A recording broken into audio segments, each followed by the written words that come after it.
여러분과 저 우리 모두 하나님께서 우리에게 허락하신 인생길을 살아가고 있는 사람들입니다.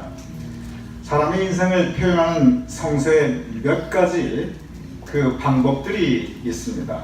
여러분과 저의 인생살이를 성서가 표현하는 그 몇 가지 단어들이 있습니다. 먼저 성서는 여러분과 저의 인생살이를 나그네 길로 표현하고 있습니다. 창세기 47장은 야곱이 자신의 지나간 인생 그 모든 시간들을 돌아보며 내 지난 인생 이렇게 표현하지 않습니다. 뭐라고 표현하냐면 내 평생 나그네 길 이렇게 표현합니다. 내 평생 살아온 그 모든 시간들이 나그네 길이었다 라고 야곱은 그의 자신의 삶을 표현하고 있습니다. 자신뿐만 아니라 자기의 조상들 그 모든 자신의 조상들의 삶을 내 조상의 나그네 길 이렇게 표현하고 있습니다. 시편 곳곳에 이런 표현들이 있습니다. 나는 땅에서 나그네가 되었사오며 내가 가는 나그네 길에 주께서 함께 하시며. 즉 시편 역시 여러분과 저의 인생살이를 이렇게 나그네 길로 직접적으로 표현하고 있습니다. 인생살이를 성서가 나그네 길로 비유하고 표현하는 이유가 있습니다. 모든 나그네 길, 즉 여정은 출발지와 그리고 도착지가 있습니다. 여러분, 우리 모두의 인생은 출생과, 즉 출생이라고 하는 그 출발점과 죽음, 그 도착점이 있습니다. 그래서 인생은 그 출생과 죽음 그 사이의 길을 걸어가는 사람들이기에 그래서 성서는 나그네 길로 비유하고 있습니다. 출생과 죽음 그리고 그 사이에 걸쳐져 있는 그 시간들, 그 길목에 우리는 참 다양한 그리고 다른 많은 상황들을 경험하며 살아가게 됩니다. 다윗은 그의 나그네 길을 때로는 푸른 초장 쉴만한 물가로 주님께서 인도하셨고, 때로는 사망의 음침한 골짜기를 지날 때 주님께서 보호해 주셨다고 그의 인생 나그네 길을 비유하고 있습니다. 이사야서는 우리 인생이 때로는 여호와의 대로를 영광 중에 걸어가기도 하고, 반면 때로 메마른 길을 방황하며 고통스러워하며 아파하며 지나가고 있는 것을 또한 표현하고 있습니다.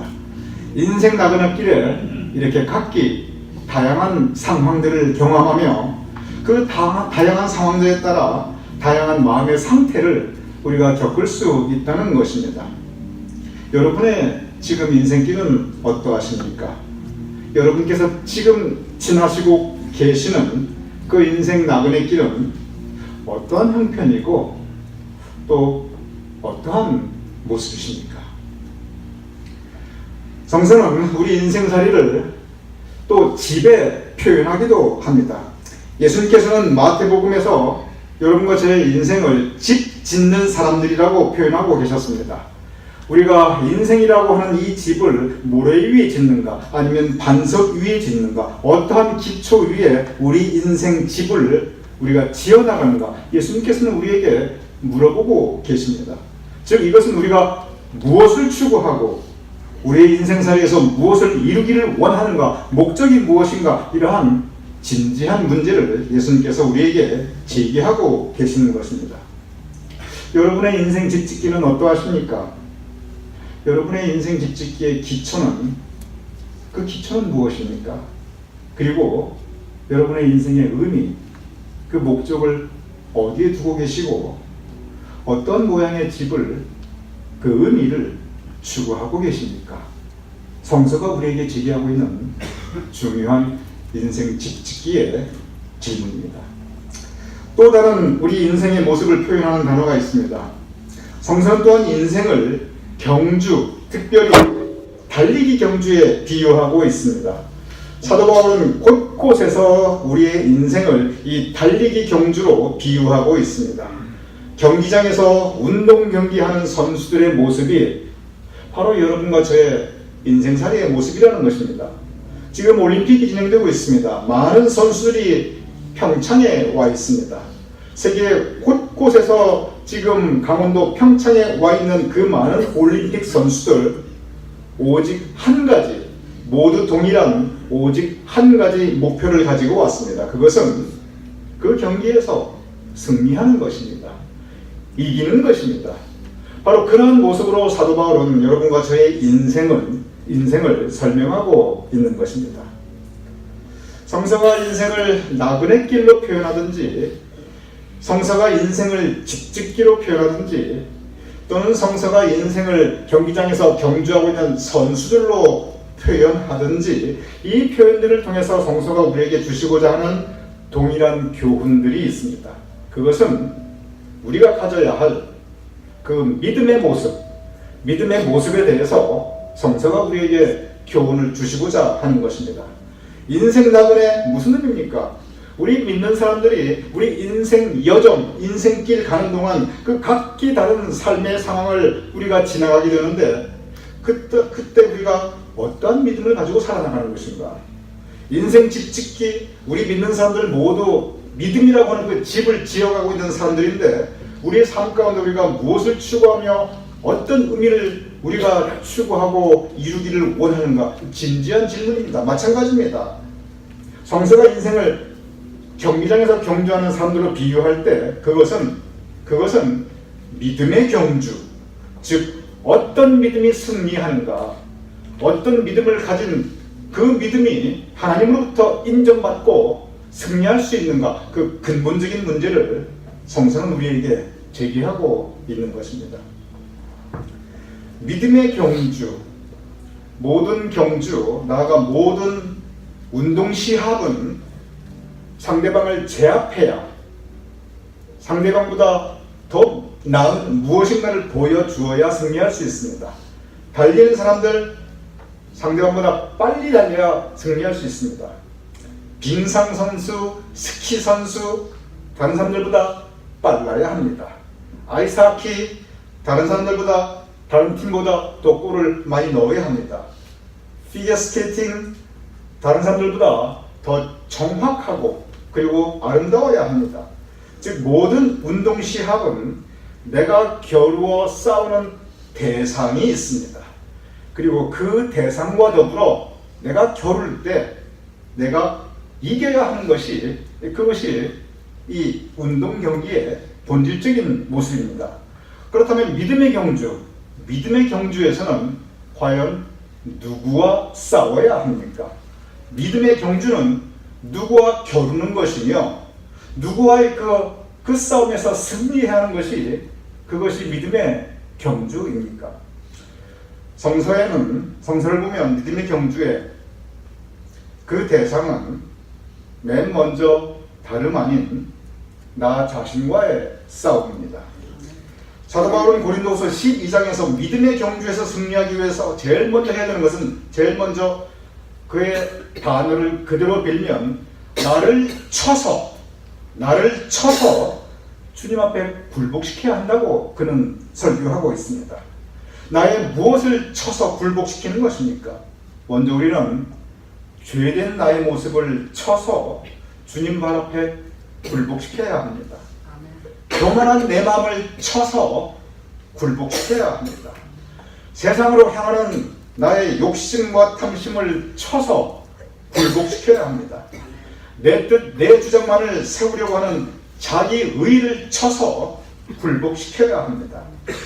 내려놓는다는 그 표현이 요즘 많이 전부터 오랫동안 유행하였습니다. 참 좋은 표현입니다.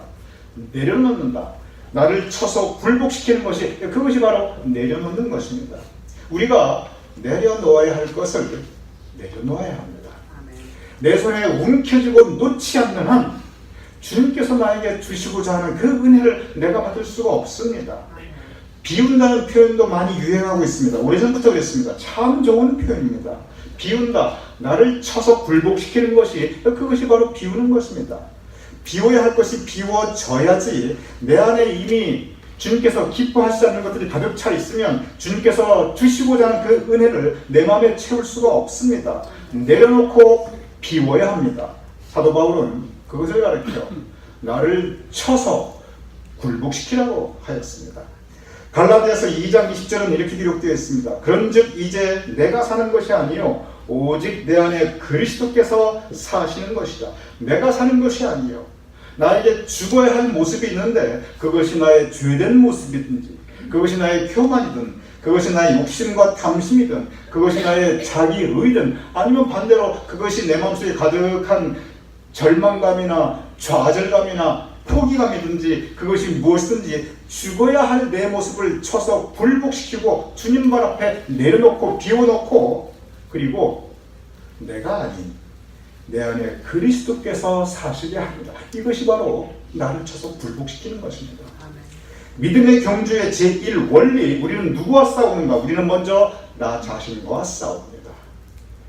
주님 말 앞에 나를 쳐서 굴복시키고 내 안에 내가 아닌 그리스도께서 사시게 하셔야 합니다. 또 이제 돌아보시기 바랍니다.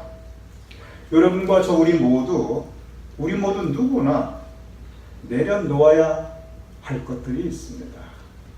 비워야 할 것들이 있습니다.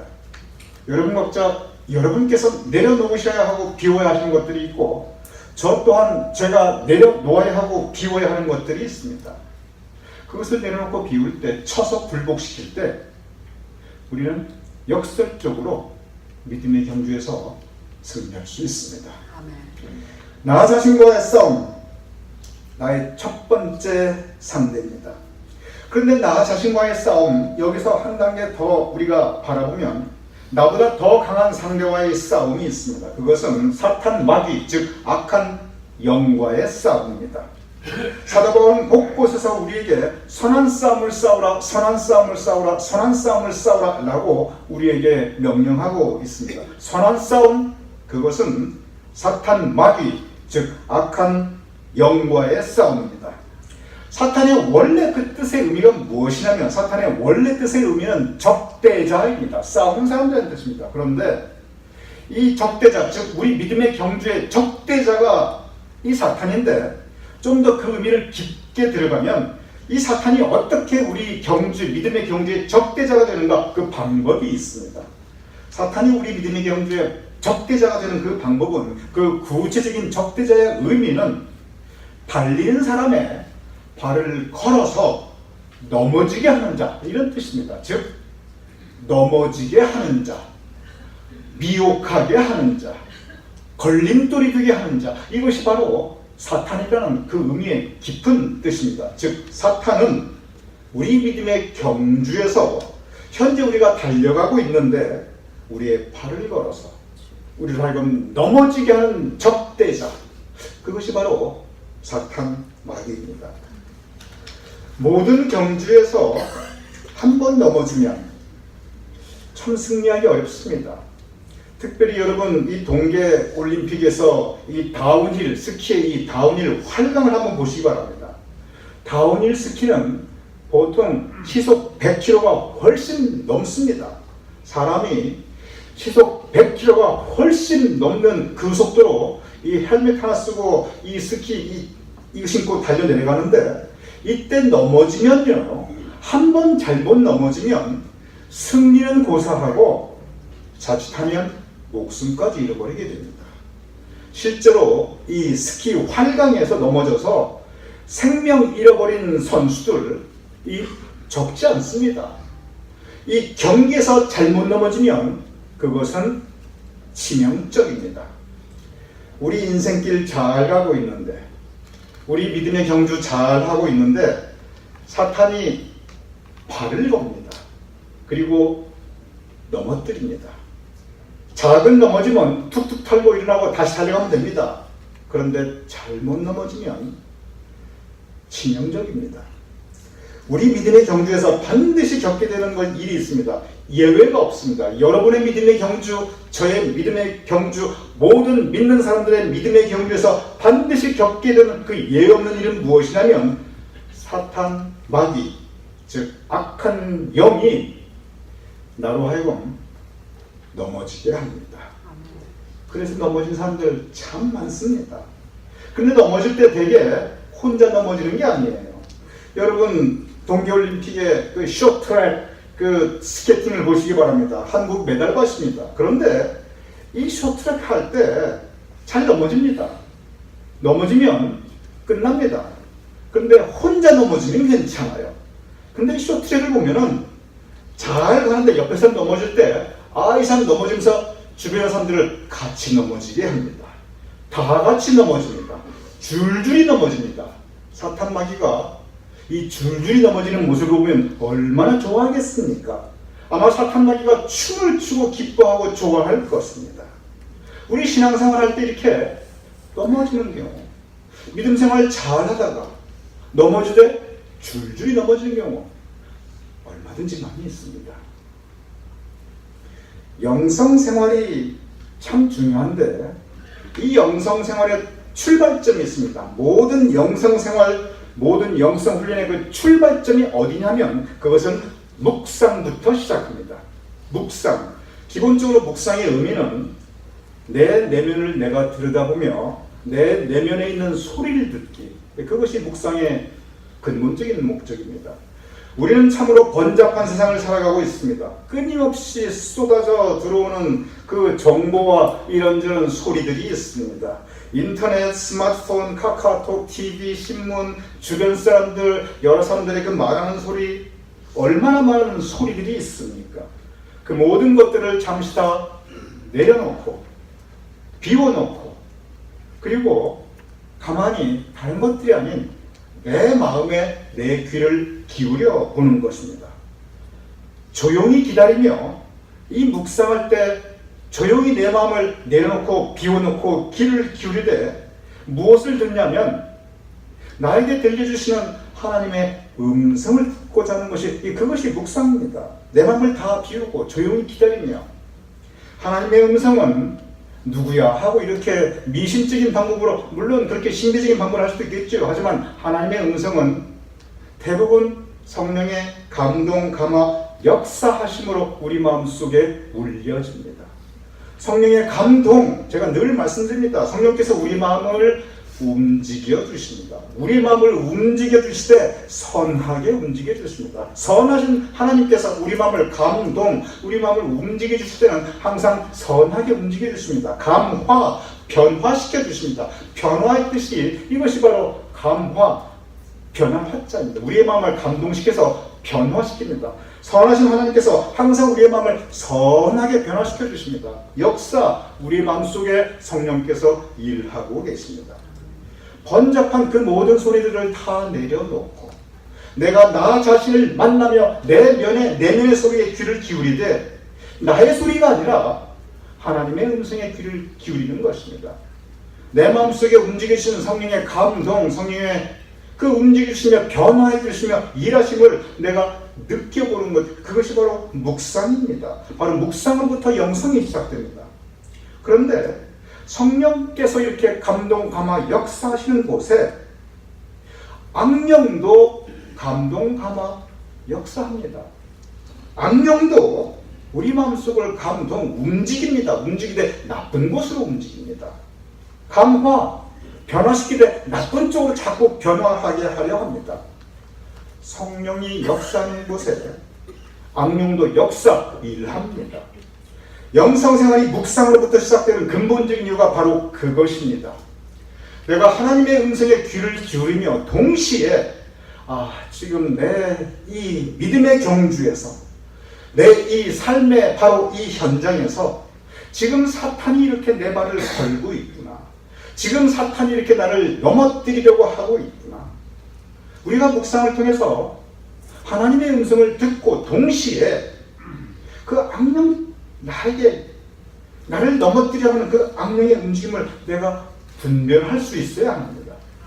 분별의 영, 믿음의 경주에서 아주 중요합니다. 왜냐하면 분별의 영, 사탄 마귀의 넘어뜨리려고 하는 그 모습, 내 마음속에 악령이 역사하고 악령이 감동, 감화하는 그 역사를 내가 알아야 그래야 넘어지지 않습니다. 믿음의 경주의 첫 번째 원리, 나를 쳐서 굴복시켜야 합니다. 내려놓고 비워놓아야 합니다. 두 번째 원리, 하나님의 음성을 들으며 동시에 사탄 마귀, 나를 공격해하는 사탄 마귀의 그 넘어뜨리려 하는 그 공격을 분별해야 합니다. 이렇게 믿음의 경주는 나와의 싸움이자 동시에 사탄 마귀와의 선한 싸움입니다. 세 번째 원리가 있습니다. 첫 번째 원리는 믿음의 경주에서 싸움의 대상이 바로 나 자신이라고 하는 것. 두 번째 원리는 나보다 더 큰 상대 사탄 마귀와의 싸움이 있어서 이 첫 번째 원리 나와의 싸움에서 내가 승리해야 되고, 두 번째 원리 선한 싸움에서 내가 승리해야 되는데, 그 세 번째 원리가 있습니다. 오늘 본문 히브리서 12장 2절은 이렇게 기록되어 있습니다. 믿음의 주요 온전케 하시는 예수를 바라보자.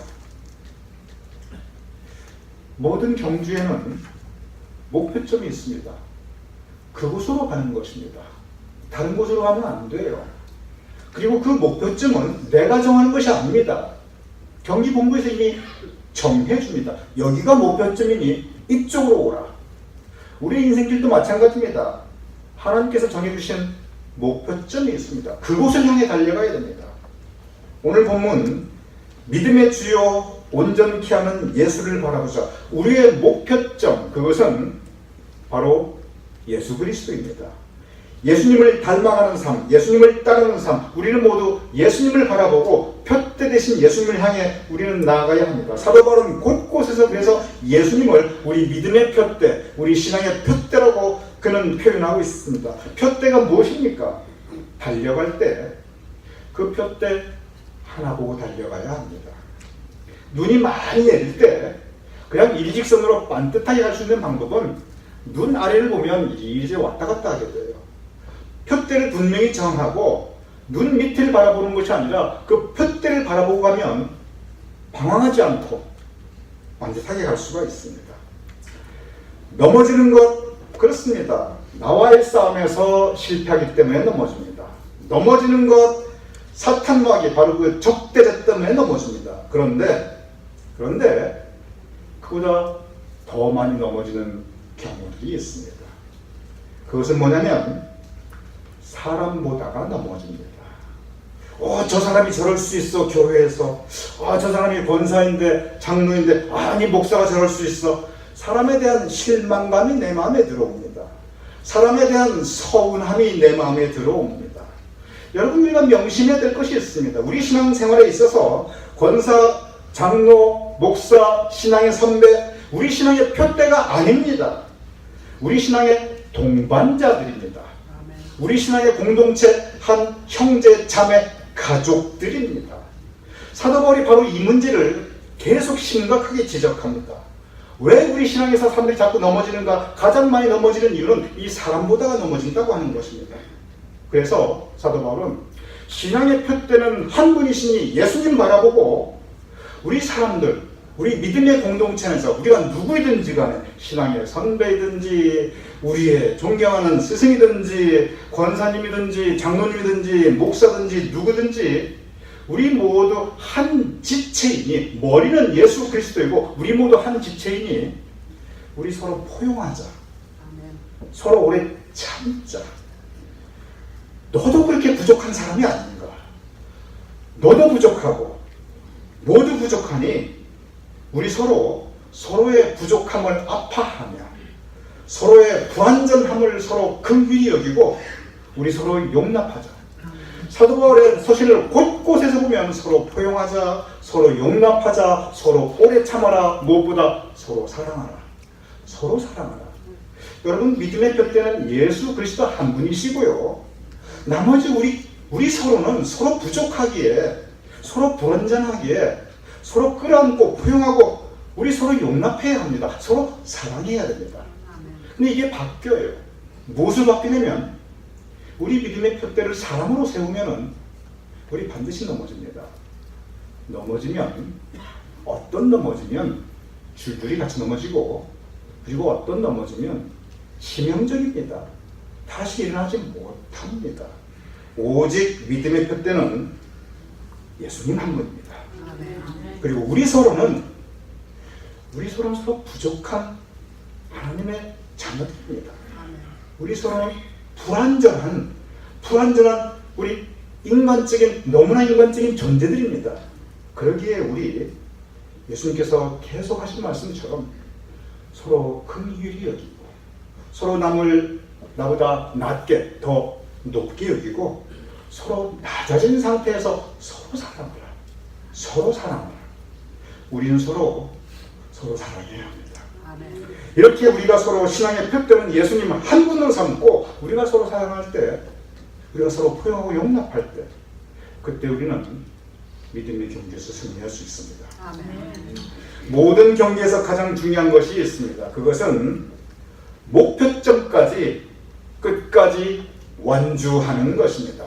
경중에 넘어질 수 있습니다. 그럴 수 있습니다. 내가 잘못해서 넘어질 수도 있고요. 사탄 마귀 때문에 발에 걸려서 넘어질 수 있고요. 사람하고 실망하고 사람 때문에 서운함 느껴서 그래서 넘어질 수 있습니다. 그런데 다시 일어나야 합니다. 다시 일어나서 완주해야 합니다. 비록 꼴찌를 했어도 우리가 일어나서 다시 넘어져서 일어난 사람이 비록 꼴찌를 했어도 완주하였을 때 아낌없는 박수를 받는 거 우리 얼마든지 볼 수 있습니다. 넘어졌을 때 얼마나 아픕니까? 넘어져서 피 흘린 경우 있습니다. 비록 아파하고 피 흘리고 고통받고 있는 모습이지만, 지쳐있는 모습이지만, 그렇지만 헐떡 피 흘려서라도 기어서라도 그 목표점에 도달하면 박수 받을 수 있습니다.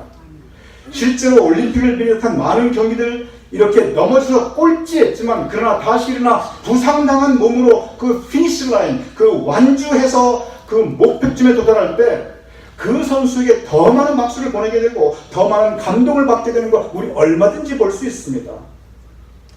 이 세상에서는 1등한 사람에게만 상급이 있습니다.